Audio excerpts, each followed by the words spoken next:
when I was really, really young. Growing up in America, my dad listened to blues records and sort of 80s metal records in 1 week. So at home it could be one night, Texas Flood, Stevie Ray Vaughan. The next night, Fair Warning, Van Halen. My first guitar hero as a kid was Stevie Ray Vaughan. All I wanted to do was be Stevie, you know. The clothes, the guitars, the amps, everything, you know.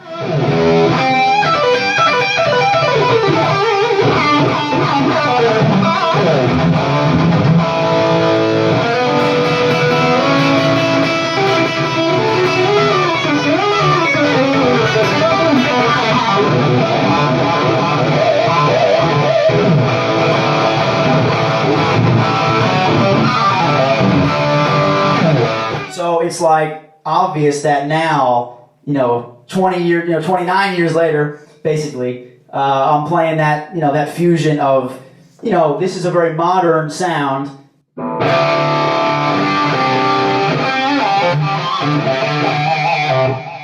I try to approach my playing in a very bluesy way. So, whereas a lot of shredders might not hold a note this long,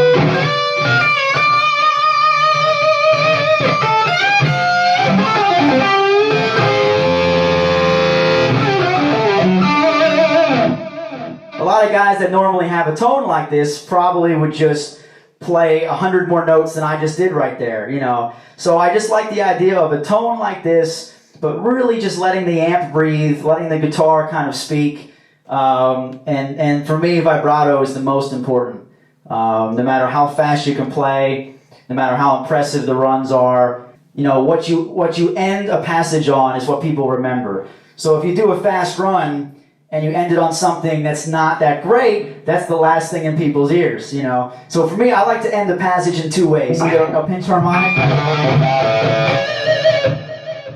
because then it carries with a delay and it sounds killer, or just something really simple, just like a old sort of B.B. King vibrato.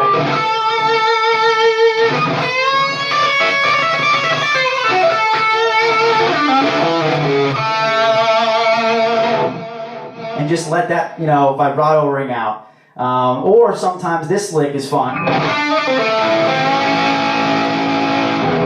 Throw that major third in there, especially in something that's a bluesy kind of scale. That works great.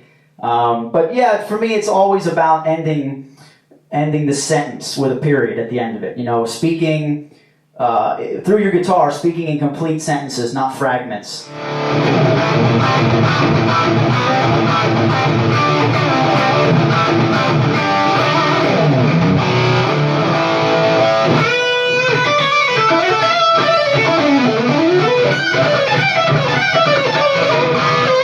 You see here, I got, overdrive is 10, drive, overdrive 10, bass 10, mids 10. So the first half of the thing is 10.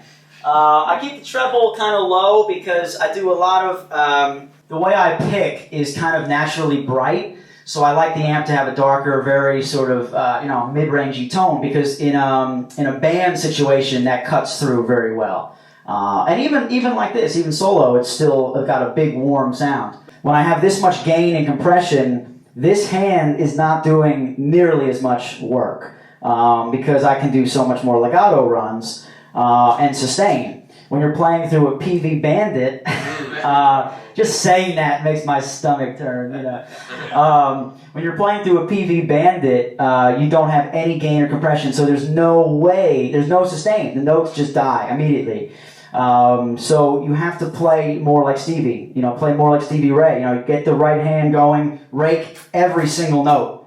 So with this tone, I don't need to really rake into the notes unless I really want to put emphasis on it. So if I do a run. So I did that on purpose to emphasize that note. But when I'm playing through a clean amp, everything